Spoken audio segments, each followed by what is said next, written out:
आज हम डिस्कस करेंगे एंडोप्लाज्मिक रेटिकुलम और राइबोसोम्स के बारे में। तो एंडोप्लाज्मिक रेटिकुलम, जिसको ERB लिखा जाता है, ये क्या है? ये सेल ऑर्गेनल हैं। और अगर सेल ऑर्गेनल की बात की जाए तो सेल ऑर्गेनल सेल में मौजूद छोटे छोटे पार्ट्स होते हैं। जैसे यहाँ पे आप इस एनिमेशन में एक ह्यूमन सेल देख रहे हैं और इसके अंदर आपको ये छोटे छोटे पार्ट्स नजर आ रहे हैं। जैसे न्यूक्लियस है, जैसे यहाँ पे आप देख रहे हैं न्यूक्लियस है, माइटोकॉन्ड्रिया है, और ये एंडोप्लाज्मिक रेटिकुलम है। ये वाले, ये जो स्ट्रक्चर्स आपको नजर आ रहे हैं, तो ये सब क्या है? ये सेल के अंदर मौजूद पार्ट्स होते हैं, या हम इन्हें कहते हैं सेल ऑर्गेनल्स। तो आज की वीडियो में डिटेल से हम जिस सेल ऑर्गेनल की बात करेंगे वो है एंडोप्लाज्मिक रेटिकुलम। तो सेल ऑर्गेनल्स के अलावा आप यहाँ पे देख सकते हैं कि यहाँ पे ये छोटे छोटे से पार्टिकल्स मौजूद हैं। तो ये छोटे छोटे जो पार्टिकल्स होते हैं ये कहलाते हैं राइबोसोम्स। तो जो राइबोसोम्स होते हैं वो सेल के अंदर फ्रीली भी मौजूद होते हैं। इसके अलावा ये एंडोप्लाज्मिक रेटिकुलम की जो आउटर सरफेस होती है उस पे भी अटैच होते हैं। तो ये जो छोटे छोटे पार्टिकल्स हैं जिन्हें हम राइबोसोम्स कह रहे हैं, तो इनको कहा जाता है प्रोटीन फैक्ट्रीज। यानी जो प्रोटीन की सिंथेसिस होती है वो इन छोटे छोटे पार्टिकल्स के अंदर होती है। तो अब हम वन बाय वन करके डिटेल से एंडोप्लाज्मिक रेटिकुलम और राइबोसोम्स को डिस्कस कर लेते हैं। सबसे पहले हम बात करते हैं एंडोप्लाज्मिक रेटिकुलम की। तो एंडोप्लाज्मिक रेटिकुलम की अगर बात की जाए तो एंडोप्लाज्मिक रेटिकुलम जो है उसका फंक्शन क्या होता है? उसका फंक्शन होता है मटेरियल्स को ट्रांसपोर्ट करना, यानी एक जगह से दूसरी जगह ले जाने का काम जो है वो सेल के अंदर जो ऑर्गेनल करती है उसका नाम है एंडोप्लाज्मिक रेटिकुलम। तो एंडोप्लाज्मिक रेटिकुलम की दो टाइप्स होती हैं। एक को कहा जाता है रफ एंडोप्लाज्मिक रेटिकुलम, और जो दूसरी टाइप है उसको कहा जाता है स्मूथ एंडोप्लाज्मिक रेटिकुलम। तो अब हम इन दोनों टाइप्स को डिटेल से जानेंगे एक एनिमेशन की मदद से। तो यहाँ पे आप देख रहे हैं ये क्या है? ये जो ब्लू कलर में है ये एंडोप्लाज्मिक रेटिकुलम है। तो अब हम इसको थोड़ा सा जो है वो जूम करके बड़ा करके देखेंगे कि एंडोप्लाज्मिक रेटिकुलम का स्ट्रक्चर किस तरह का नजर आता है। तो यहाँ पे आप देख सकते हैं कि ये जो पिंक कलर का है ये न्यूक्लियस है। इसके बाद आपको ये पूरा एक जाल सा नजर आ रहा है, नेटवर्क सा नजर आ रहा है।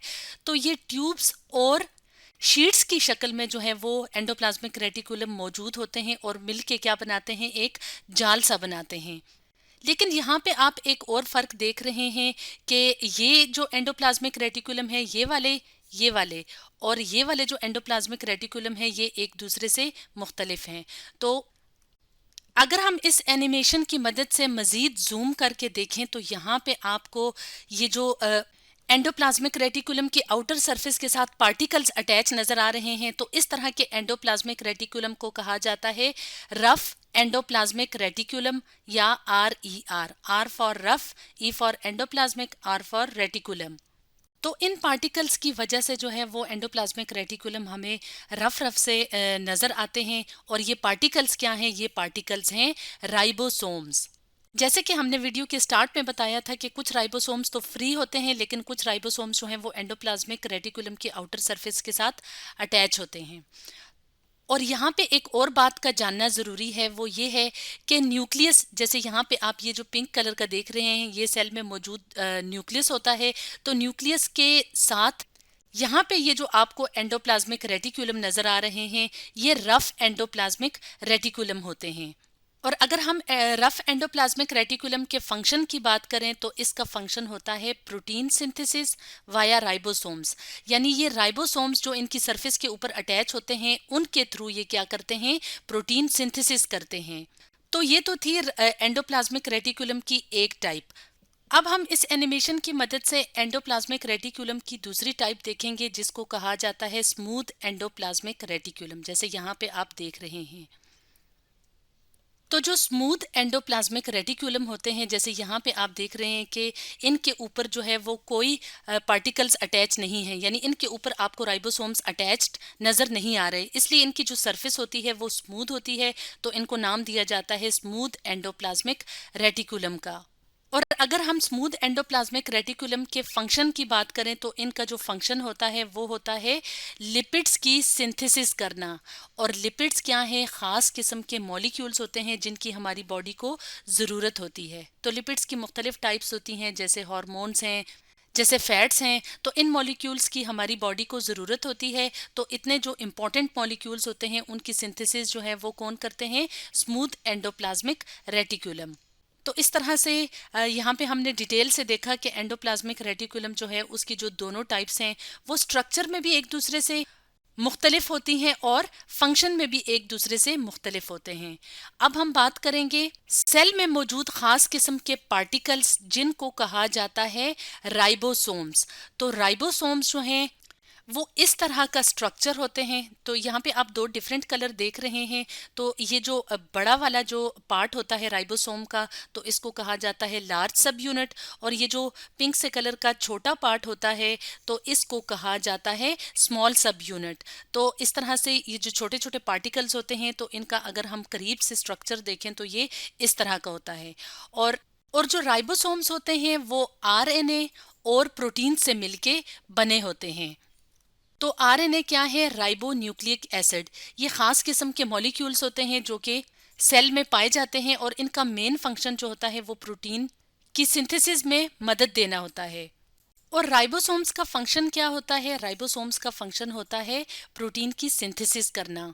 जैसे यहाँ पे आप अपने सामने इस एनिमेशन में ये जो वाइट कलर के देख रहे हैं ये राइबोसोम्स हैं और इनके अंदर खास किस्म का प्रोसेस हो रहा है और जिस प्रोसेस में प्रोटीन की सिंथेसिस हो रही है।